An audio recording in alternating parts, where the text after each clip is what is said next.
आज भी रोज़ की तरह आतिफ़ आया और मुझे बोलने लगा कि चल यार, मेरी टीम में खेल, मेरा एक प्लेयर कम है।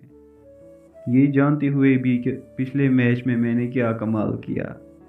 2 ओवर में मैंने 2 रन भी नहीं बनाई और मैंने हमेशा की तरह आज भी उसको मना कर दिया। हमेशा की तरह उसने आज भी बोल दिया, "तू कितना बोरिंग है यार, नहीं आएगा मेरे साथ खेलने? जा बैठ तू।" जैसे ही मैंने काम ख़त्म किया, मैं निकल पड़ा अपनी मनपसंद जगह पे बैठने के लिए, उस जहलम पे, जहाँ से यूजुअली कोई आता-जाता नहीं है। रोज़ की तरह आज भी मैं वहाँ पर आके बैठ गया। छोटे से पत्थर लिए, उनको पानी में फेंकता रहा। मज़ा ही आता है, कुछ अलग ही मज़ा मुझे इस तन्हाई में बैठने का। तो जैसे ही मैं बैठा, वहाँ से एक लड़की गुज़र रही थी। कुछ लोटा था उसके हाथ में, शायद कहीं से दूध लाने के लिए जा रही थी। वो मुझे देखने लगी और मैं उसे देखने लगा। मैंने अपनी निगाहें नीचे कर दी और अपनी इस तन्हाई में गुम हो गया। वो भी चली गई। ऐसे ही दिन गुज़रने लगे, वो रोज़ वहाँ से आने लगी, मेरी तरफ देखने लगी और मुस्कुराने लगी। उसका मुस्कुराना मुझे बहुत पसंद आता था। एक दिन वो कुछ जल्दी ही आ गई थी। जिस टाइम पे वो आती थी उससे 10-15 मिनट पहले ही आ गई। "क्या मैं आपके पास बैठ सकती हूँ?" वो कहने लगी। मैं उसको देखता रहा, हैरत की नज़रों से। कुछ देर के लिए मैं शॉक हो गया था, पहले कभी ऐसे लड़कियों से बात नहीं की थी। मैंने बोला, "जी ज़रूर आइए, बैठिए।" वो मेरे पास बैठी, ऐसा लग रहा था कि कुछ हवाएं थोड़ी-सी तेज़ ही चलने लगी और वो बोली, "आपका नाम क्या है?" मैंने बोला, "जानिद।" मैंने बोला, "आपका नाम क्या है?" उसने बोला, "तबस्सुम।" जैसे ही उसका नाम सुना और उसके चेहरे की रौनक देखी, हमारे चेहरे पे भी तबस्सुम आ गई। "आप क्या करते हो यहाँ पर रोज़-रोज़? मैं तो आपको हमेशा यहाँ पर देखती हूँ, अकेले तन्हा इस जगह पे।" उसने बोला, "बस मुझे तन्हाई में मज़ा आता है, यहाँ पर बैठने में, अकेले में। मैं थोड़ा-सा बोरिंग टाइप हूँ, मेरे दोस्त कहते हैं।" मैंने बोला, "जो अपनी ही कंपनी को एन्जॉय करे, वो बोरिंग कहाँ होता है?" "अच्छा मुझे देर हो गई, मैं निकलती हूँ," उसने बोला। मैंने बोला, "अच्छा ठीक है, चलिए।" मन में बोल रहा था मैं कि कुछ और देर तो बैठो, अभी तो हमने अच्छे से बात भी नहीं की। लेकिन फिर मैंने बोला, "अच्छा अल्लाह हाफ़िज़, निकलिए आप, फिर लेट हो जाएगा आपको।" और वो चली गई। ऐसे ही फिर रोज़ मुलाकातें होने लगी, रोज़ वो आती रही वहाँ से और मेरे पास बैठती रही, गुफ्तगू होती रही, पूरी दुनिया की डिबेट्स हम डिस्कस करते थे, कहाँ पर क्या हो रहा है, उसने क्या बोला, इसने क्या बोला। ऐसे ही पहले दोस्ती और फिर उससे बेइंतहा मोहब्बत हो गई। उसको भी मुझसे मोहब्बत थी और मुझे भी उससे बेइंतहा मोहब्बत थी। अब भी याद है मुझे कि कैसे मैंने उससे मोहब्बत का इज़हार किया था। "मुझे तुमसे कुछ कहना है," मैंने बोला। वो बोली, "हाँ बोलो, क्या बात है?" उसको पता था कि मुझे शायरी कितनी पसंद है, तो मैंने एक शेर बोला उसके लिए। "तलाश तेरी दूर दूर तक राहों में, ऐ सनम कर रहा हूँ मैं। अब तो कमबख्त ये मेरे दोस्त भी कहते हैं, तेरे इश्क से गुज़र रहा हूँ मैं।" वो बोली, "ओहो, कब से?" मैंने बोला, "पहले दिन से, पहली नज़र से।" उसने बोला, "ओहो, तुम शायद मजाक कर रहे हो।" मैंने बोला, "नहीं, सच कह रहा हूँ, क्या तुम्हें नहीं है?" उसने थोड़ा सा शर्मा के बोला, "हम्म, जब से तुमको देखा तब से मुझे भी है तुमसे बेइंतहा इश्क।" फिर ऐसे ही रोज़ मिलते रहे। कभी कभी वो वक्त से पहले ही आ जाती थी और मेरा इंतज़ार करती ही रहती थी वहाँ पर, और कभी कभी मैं वक्त से पहले ही आ जाता था वहाँ पर। बहुत फिक्र करने लगे थे हम एक दूसरे की।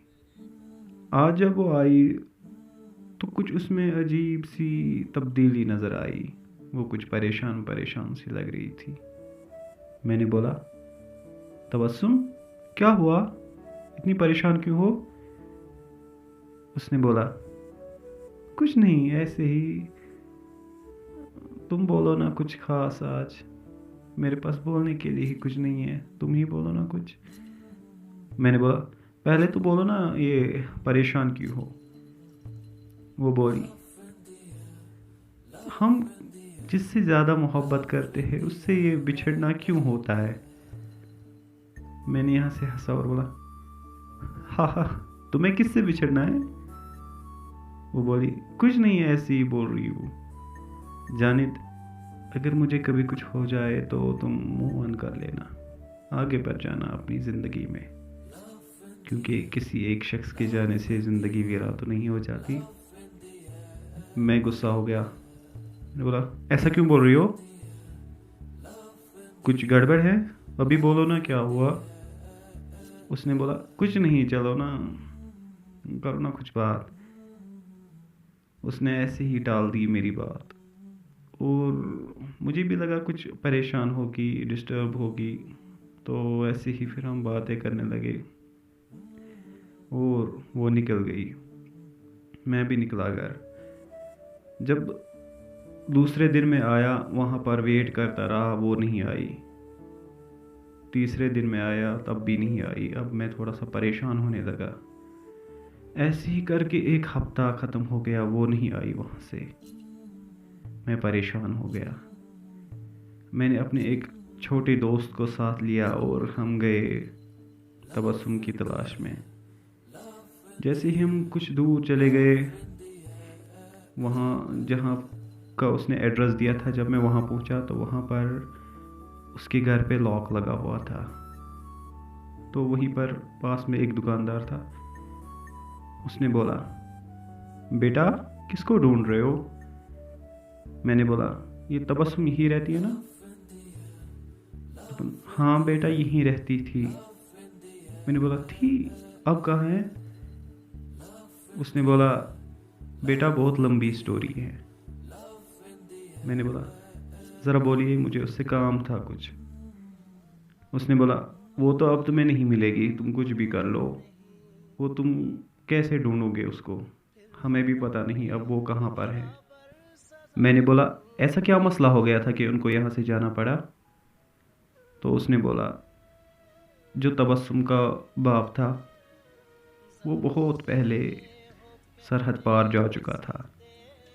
सबको लगा था कि वो अब ज़िंदा नहीं है, लेकिन कुछ दिन पहले वो आ गया यहाँ, किसी को पता भी नहीं था। तो उसने अपनी बेटी और बीवी को साथ लिया। अब वो फिर से जा चुके हैं, शायद सरहद पार ही। मैं शौक हो गया। मुझे याद आया था, एक बार मैंने बोला था तबस्सुम को, तुम्हारे घर में कौन कौन है? उसने बोला था, मैं और मम्मी। मैंने बोला, पापा? उसने बोला, वो नहीं रहे अब। मुझे लगा था कि वो शायद इस दुनिया से चले गए हैं, लेकिन उसने ये स्टोरी नहीं बोली थी। तो अब वो चले गए यहाँ से। मैं शॉक हो गया, जैसे मेरे पैरों के नीचे से ज़मीन चली गई, जैसे सब कुछ तबाह हो गया, सब कुछ वीरान हो गया। मुझे कुछ दिखाई नहीं दे रहा था। अब मैं ढूंढूं तो ढूंढूं कैसे उसको? बस तन्हाई ने फिर से घेर लिया मुझको। ऐसे ही 4 साल बीत गए। अब उसकी याद अभी भी मन से नहीं मिट रही थी, जैसे लगता था कि कल ही वो चली गई। उसकी मोहब्बत अब भी दिल में मौजूद है। ऐसे ही मैं बैठा हुआ था कि फेसबुक पर मैसेज आ गई। पहले एक, फिर दूसरी नोटिफिकेशन, फिर तीसरी नोटिफिकेशन। मैंने देखा तो कोई अननोन था जो रिसेंटली ऐड हो चुका था। वहाँ से मैसेज लिखती हैं कि जानिद, तुम मूव ऑन कर लो, मैं तबस्सुम हूँ, आज मेरी शादी है, मैं तुमसे बहुत प्यार करती हूँ, लेकिन अब मैं मजबूर हूँ, मुझे ये शादी करनी पड़ेगी। जैसे ही मैंने रिप्लाई करने की कोशिश की, मैंने मैसेज रीड की तो वो अकाउंट डिलीट हो गया वहाँ से। तो मुझे समझ आया कि उससे भी मोहब्बत थी मुझसे बहुत ज़्यादा, सिर्फ मैं ही उससे मोहब्बत नहीं करता था। आज 4 साल बाद भी वो मुझे याद करती थी, लेकिन बिछड़ना किस्मत में था। बस इतनी सी थी ये कहानी।